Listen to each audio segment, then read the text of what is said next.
Okay, so now we're ready to continue with our second tutorial for the day. Thank you. Okay, so let's go there. Okay, I tried to have a look at the chat, and for the first time, I remember that I should share my screen.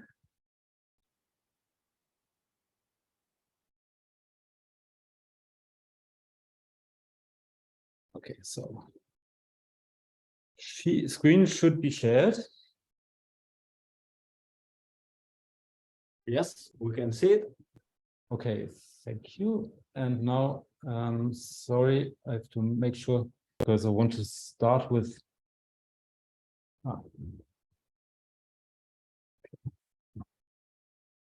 Maybe I need some whiteboard.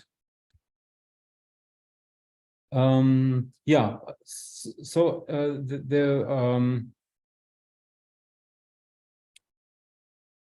yeah, I encourage you to ask questions in the chat again. So let me just see.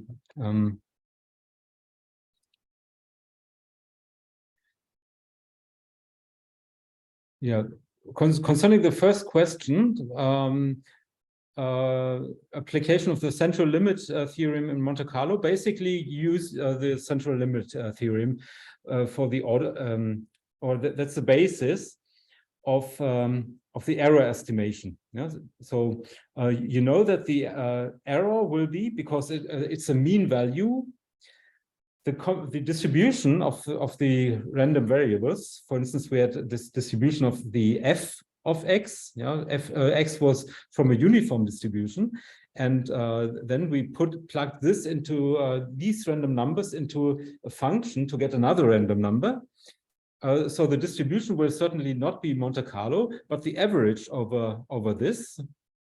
Average means summing up values, and the average will not be normally the numbers themselves will not be normally distributed, but in Monte Carlo we average over the numbers, which means we sum the numbers up, which are all coming from the same distribution. And this allows us to apply the central limit theorem. So we know asymptotically it will be a normal distribution for large n. It will be converge towards a normal distribution where the mean is just the mean of so where the mean converges to the expectation, and the variance, which is the deviation of the expectation from the mean, or the deviation of the mean from the expectation. And we know that this will be distributed, follow a normal distribution where the error is equal to sigma squared, or sorry, to the sample, where you can estimate the error as the sample standard deviation. Yes, which is the square root of the sample variance, divided by the square root of n. Yeah, so we the basis of the error estimation is the central limit theorem. I hope this replies the question. So the question is whether I should share the screen, but I have already shared the screen. I think, at least. Yeah. Yes, you have. We could see your screen perfectly. At least I could see it. Oh, okay. Maybe because I didn't use a whiteboard or so. So this was just an explanation without. Yeah. So yeah. Again, what we use from the central limit theorem is this fact here. This error estimation. We get the standard error, and we can infer or estimate the standard error from the distribution itself of the random variables. And we have to divide it by square root of n in order to get an idea about the error of the mean. Yeah? So this is an input from the central limit theorem that we use for Monte Carlo estimation.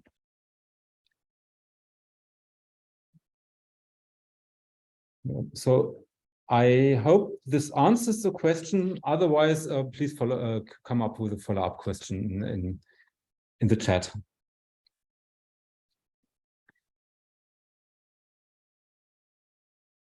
Okay, and then I asked the question whether you would like to see one a bit more of a complicated application, of a more complicated application, where we really can see that the Monte Carlo method can be used.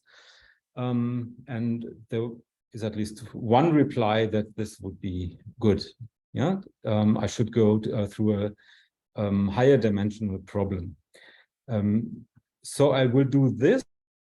I won't do this too long. Then I will make. Then I will stop and look at the chat again. So if I'm not completely mistaken. So what would be the, yeah, we have time until.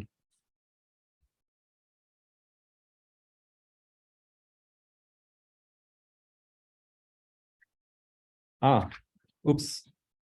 Sorry. Okay, 15, 16. Oh, okay, sorry. I had couldn't read the time, so I made a mistake. But anyhow, it took a little bit too long in the other case. So what I want to show you as an application, unfortunately, I can certainly not show everything, but maybe you can see some of the more complicated stuff or read it by yourself, and I'm happy to answer questions by email or something like that.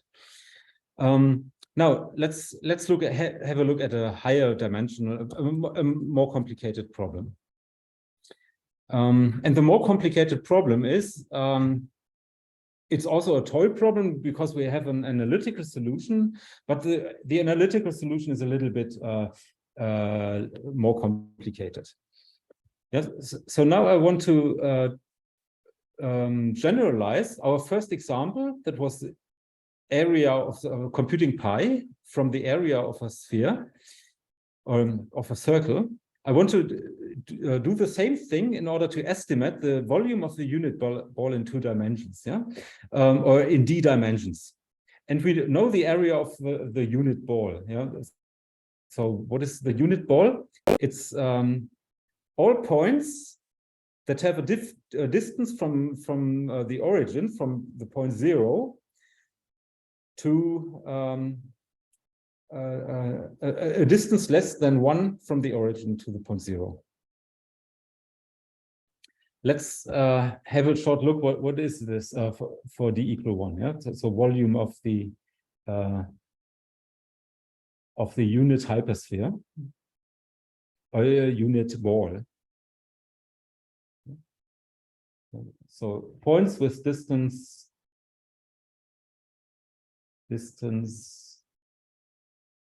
less than 1 from the origin.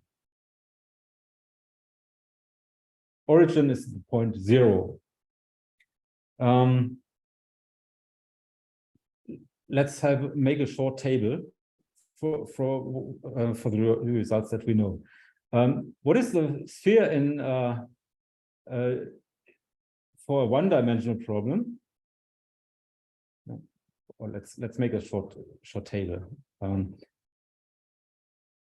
D. You have a short graph of the visualization, and here we have the volume of the ball. Let's say BD. D equals 1.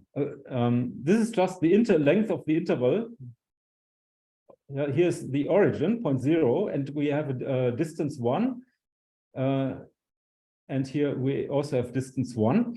So it's the length of this interval. So the volume is 2. Yeah. It's the length. Yeah? Volume means the volume in this dimension. for two-dimensional case, we have a circle. And we know that the volume of the hypersphere is pi. Yeah? Formula is here we have 2 times r, 2 times radius. This would be pi r squared, yeah? Pi times radius. And what is the volume of the ball in 3 dimensions? Yeah? So we think of this as a 3-dimensional object. Yeah, then we have the general formula for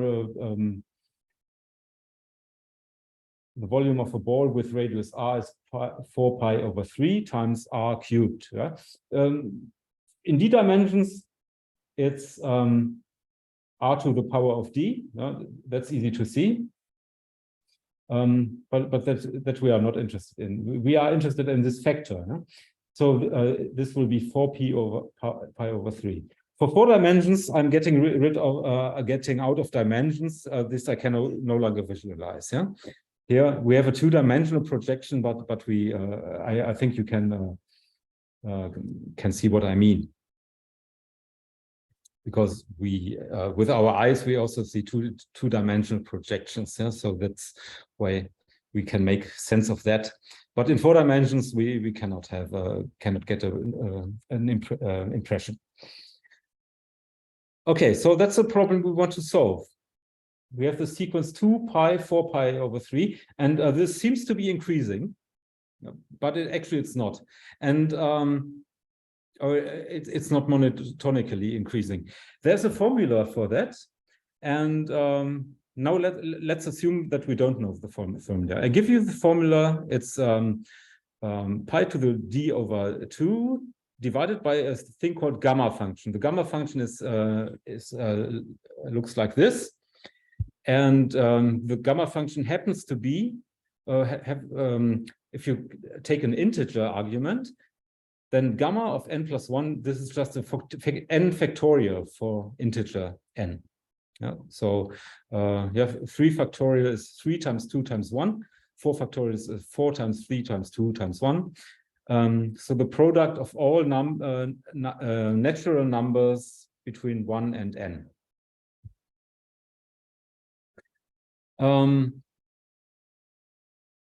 In order to be able to check this formula, it's nice to have a gamma function, and the gamma function is in the package scipy.special.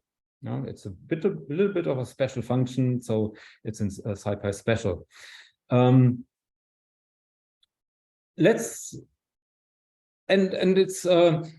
so the first idea that goes wrong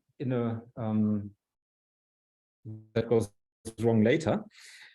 First idea is to do the very same thing that we had done before with the 2-dimensional example. Yeah, do exactly this, but in many dimensions. So for d dimension, we embed the hypersphere or hyperball in a hypercube. Yeah, so we draw random numbers between 0 and 1, uniformly distributed, and then we count the number of blue points that are inside the sphere. What is the number of blue points inside the sphere? It means that you just have to sum up all values that are. Sorry. Okay. Here it's done. You see the Monte Carlo algorithm itself is already very simple. Yeah. So what we do here is we create randomly distributed. Yeah. Let's start again with 1000 as we did before. And with 2 dimensions, we do the following thing. We create a matrix. So where we see every row of the matrix as one random vector. And the components are uniformly distributed in every dimension. Yeah, every component is uniformly distributed. And then we look whether it's inside or outside the sphere. Yeah, how can we do that? So we just have to sum up all squares. So when we take x by x, this sums takes the square of all entries, and now we have to sum it row-wise. Yeah. Equal 1. I could also write x is equals 1. Yeah. Then it's a little bit better to distinguish. Okay. So the number of hits is where is the sum of these hits? Where is this yeah,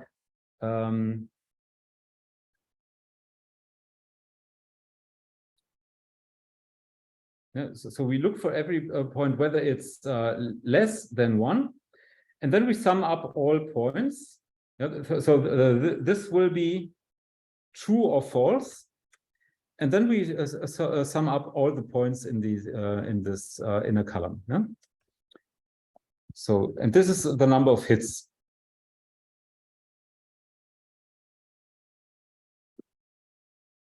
Yeah, and for d equals to 2, this is exactly only the only thing is when I have higher dimensions, I don't want to write x, y, z, and so on. So this is we have selected the x coordinates and the y coordinates separately. Here we do it in one go. Yes, we compute all components in one go. Yeah, so the first row are the the first column are the x components. Second column are the y components, or x1 components, x2 components, and so on, until we get the xd components. Yeah. This looks nice. Seems to work. Yeah. By the way, I said the two-dimensional sphere, the one-dimensional sphere. It should also work for one-dimensional spheres. Let's see. There, every point is a hit. So we get actually the fully exact result. Yeah, so it will be exactly 0.1, but there's an exception. It should be pi for d equals 2. What should it be for d equals 3? Then it should be the three-dimensional volume. So it's 4 times pi over 3.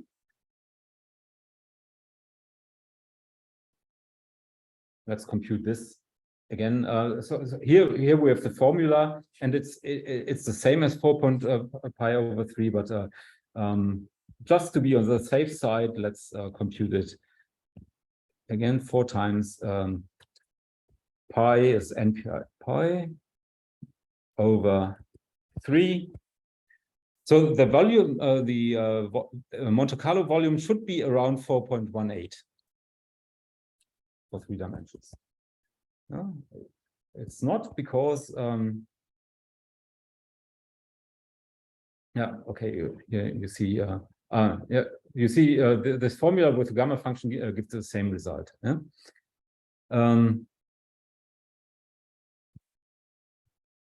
And if we increase, it seems that the first digit is a bit uncertain. So let's, in order to have the first digit as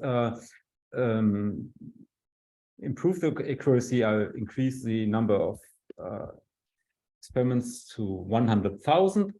And we see, okay, this looks as if it is working. Yeah? So 4.17. We don't have an exact match, but we can also get an error estimate from it, from the variance, which I didn't do here. Yeah? But we can get an idea how much we are, how far we are apart.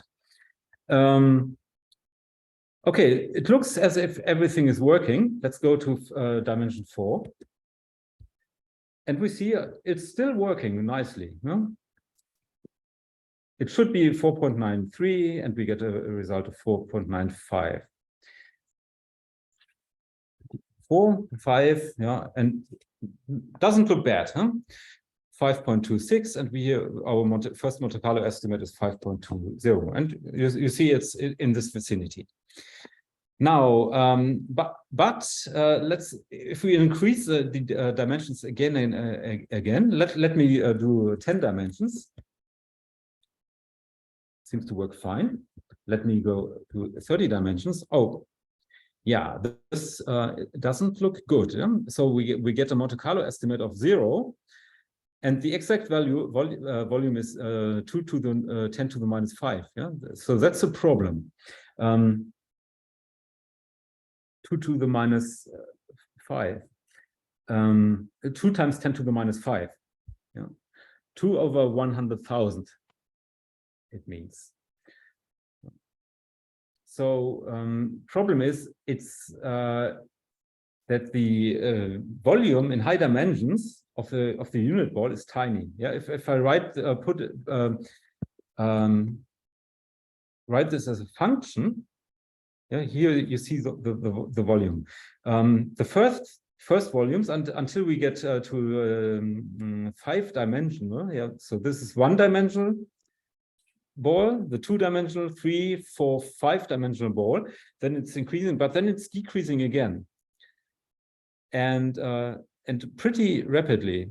Actually, here is the same thing. So for 100-dimensional direction, it's so small that we cannot distinguish from 0. So that's why I put it here on a logarithmic scale. Yeah? And you see it's rapidly decreasing. For 100-dimensional ball, the volume is actually 10 to the minus 37.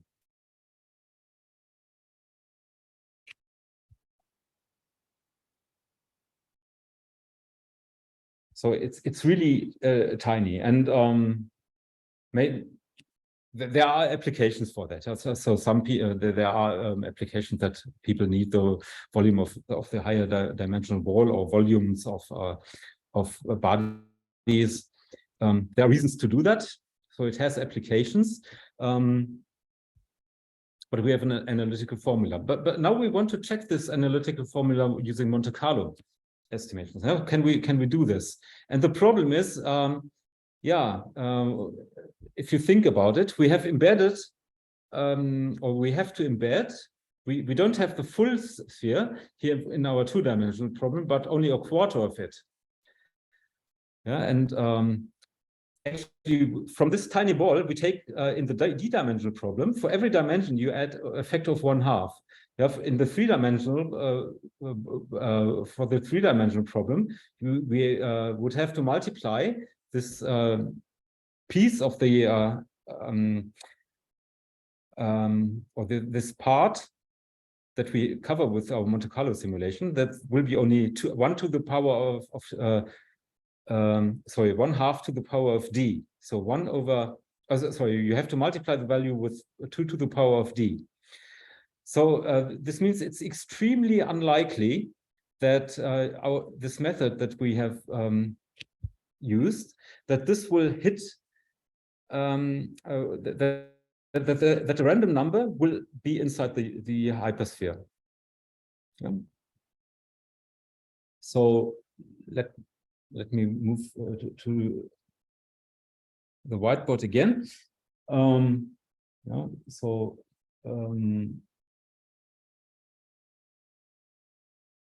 in the 2-dimensional problem, this space is relatively small. But assume that you have 100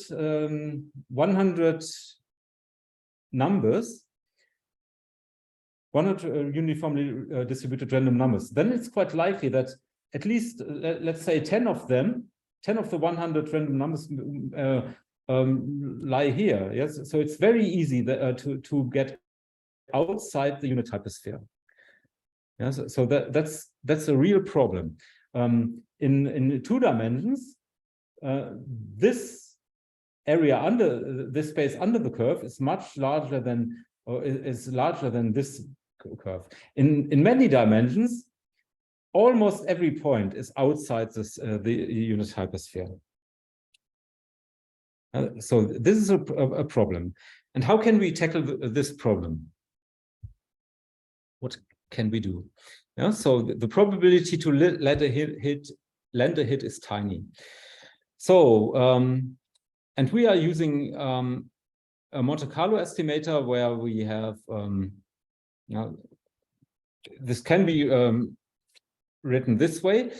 We take the characteristic function f of x if this is 1, if x squared is less than 1, and 0 otherwise. Yeah, and now the trick, and we used a uniform probability.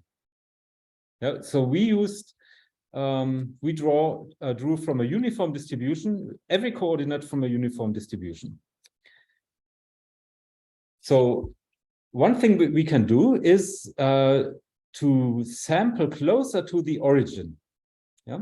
So now we sample from a different distribution, which is much more that makes it much more likely that we sample here from the inner part. And one of these distributions is the multivariate normal distribution. Yeah. So what we do is we draw every component from a normal distribution with mean 0 and variance 1 over d. Yeah. Why 1 over d? Because then yeah, what we are interested in is we want to have the norm of the vector that we draw. We want to have it around 1, and mean 0 means we sample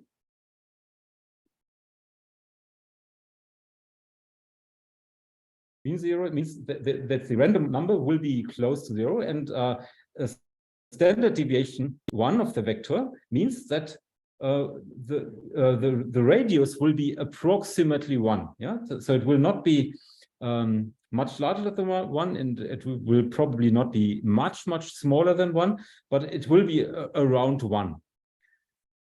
Yeah, and the density of such a distribution is so variance 1 over d. There you have to know a little bit about the standard deviation of a distribution, or sorry, you have to know the variance, the representation of a distribution with variance 1 over d. So let me just write down the formula. 2 pi sigma e to the minus x squared 2 over sigma. Yeah, that is the normal distribution with mean 0 and variance sigma squared. Yeah, and now if we set sigma equal to 1 over d, then we get this result. The density will be we do this for every dimension, so this will be has to be taken. Oh, sorry, I forgot one square root. So it's square root of this one, sigma squared. So this has to be taken because we have independently drawn. So that this will just be the product, and the variance is 1 over d, so it will be d over 2. The variance here, you have to put in sigma equals 1 over d.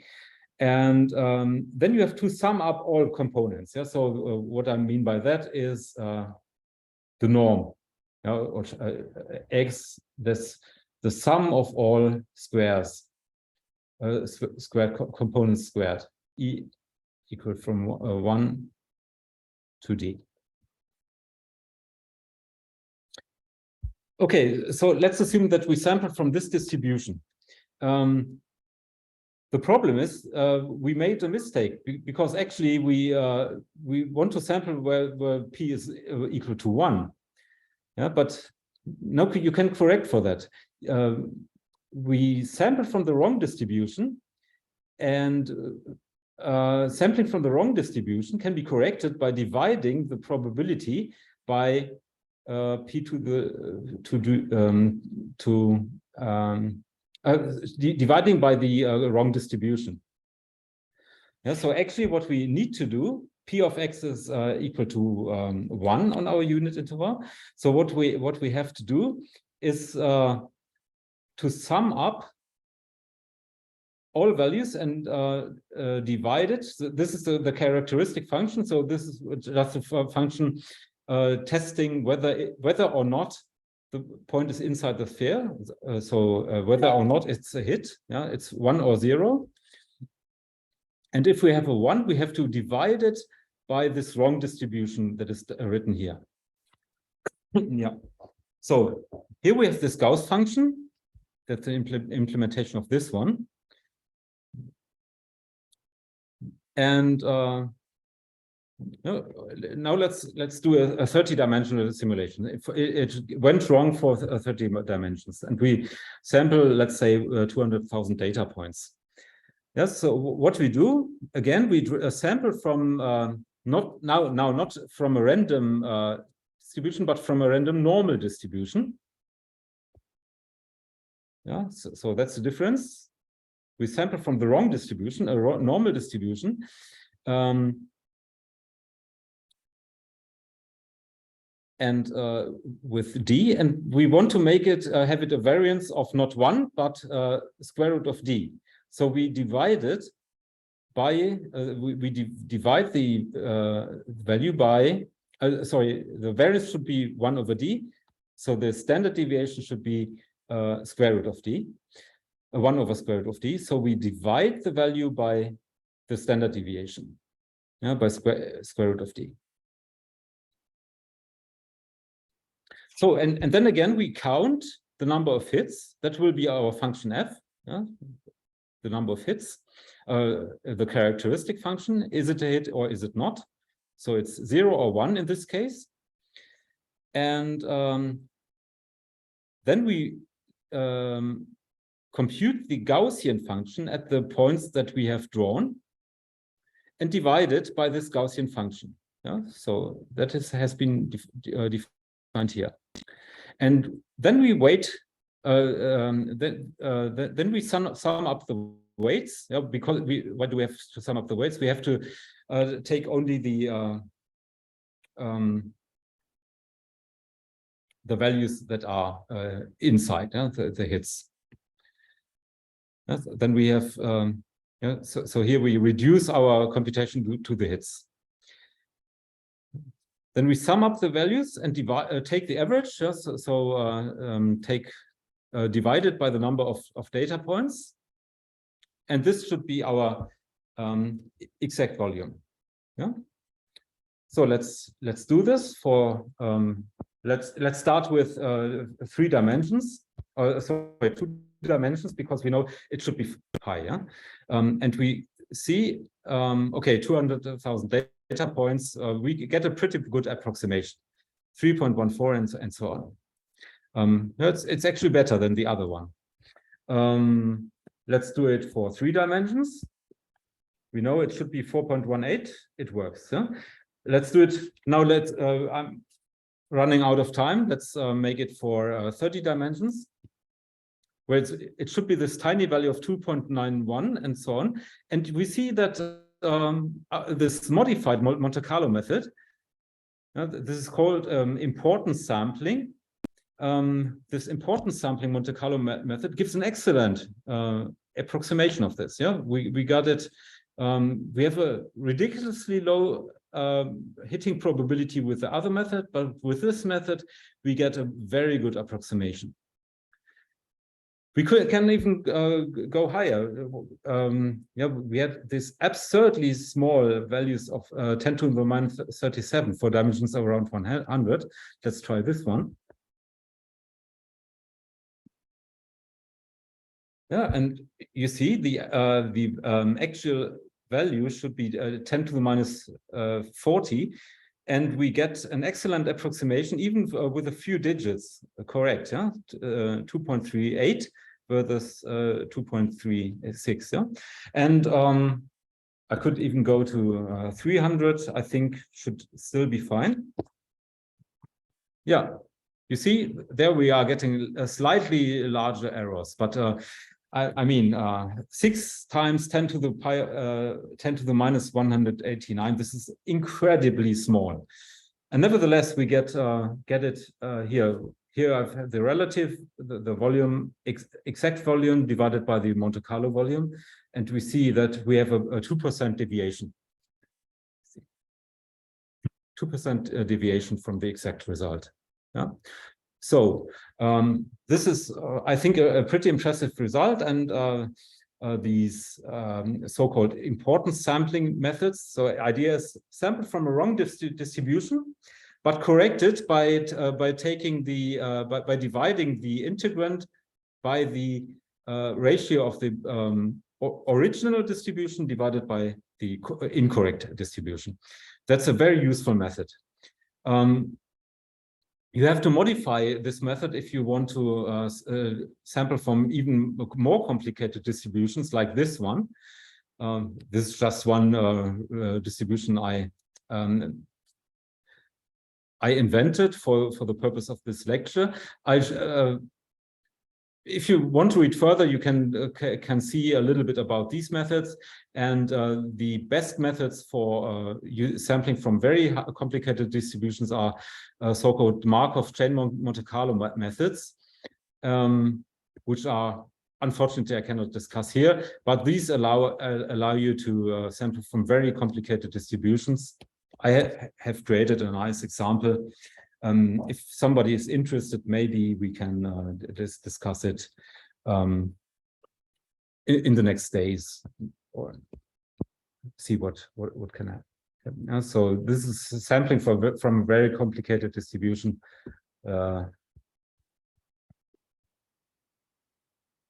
Just to show you, so the distribution has a kind of diamond shape. I invented it for this purpose, and but unfortunately there's not enough time to discuss this. Yeah, sorry that I cannot. Yeah, okay, I will just try to answer this question. Using higher dimensions gives a more efficient estimate. That's not completely true. The problem is sometimes you have higher dimensional problems. You have to take a 100-dimensional or 30-dimensional integral. Yeah, there are many applications for that in finance and in biology. The spaces are efficiently high dimension. Yeah, so somehow you have to cope with it. And in some cases, the only known methods are Monte Carlo methods. There's no alternative. Yeah, so the question is not that going artificially to higher dimensions makes it better, but the Monte Carlo method is a good method when you have the higher dimensional problems. Hope this answers the question. Okay, so yeah, so I think I shouldn't talk for much longer. I can stay online if there are still questions, maybe. But otherwise, I think I stop here at this, and I thank you for your attention. And I'm happy to answer questions. So please contact me if there are any questions concerning the material. Yeah, thank you very much, and goodbye.